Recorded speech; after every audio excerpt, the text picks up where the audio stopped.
If you look closely, you'll see a red line going across the United States. That is our flight path going to Southern California. You'll also see a yellow line leading back to Washington Courthouse. That is our return trip flight path. If you will look closely, you will see just slightly up and forward of my right wing, Bruce Anderson trying to get lost on his way to California. As I mentioned before, he slipped into a childlike state on his journey to California. And yes, just like those lovely children, they want to know, can you see me now? Roswell Tower, 75303. I believe there's an alien following me due to the fact there's no human that could have made it this far in a sardine can that's following behind me. Just to keep from boring you to death with this story, I have omitted a lot of stops along the way, but here we are in alien country.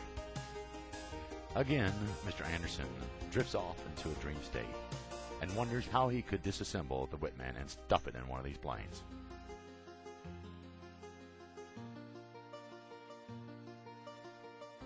Now Mr. Anderson prays to the alien gods. Hey, can you give us a lift? And here we are once again, airborne and looking for the man who has slipped into a childlike state and is playing hide and seek in the air. Somewhere in Arizona, searching for that little young man now, Bruce Anderson, flying around. A voice pierced through the radio. Over here off your right wingtip, can't you see me?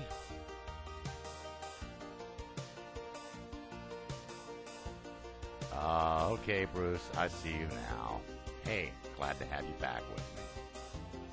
As you can see, the childlike state coming to a head once again in the air. The old saying goes, you get what you pay for. Mr. Anderson later is reminded of this while he inhales autogas fumes to the next destination. This is an air museum in West Texas. I'm sure you all will want to plan a vacation and visit this lovely museum.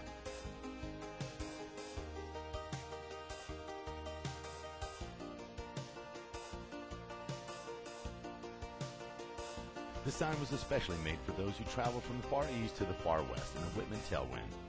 Use at your own risk. Yes, that includes Mr. Anderson. For those of you who do not understand aviation terms, this sign means nothing to you. This shows an imaginary height that the pilot is operating his aircraft at above sea level.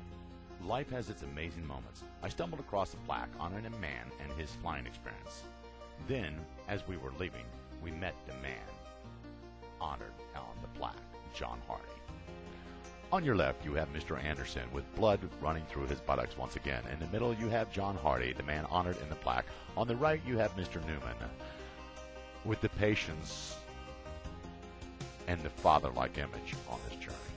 Here, my friends, you are looking over the state of Mexico. With the wingtip right on the border, you can view all the little shacks and huts piled up on top of one another. At 9,000 feet, we try to hold the Warrior steady and try to maintain an altitude across this turbulent desert. We are now more than halfway through our journey. We have stopped at an airport called Willcox, Arizona. The gentleman known as Pete, he purchased lunch for us. He felt so bad for the man that had no blood in his buttocks. Once again, we find Mr. Anderson slipping into a dream state, hoping to swap aircraft with somebody.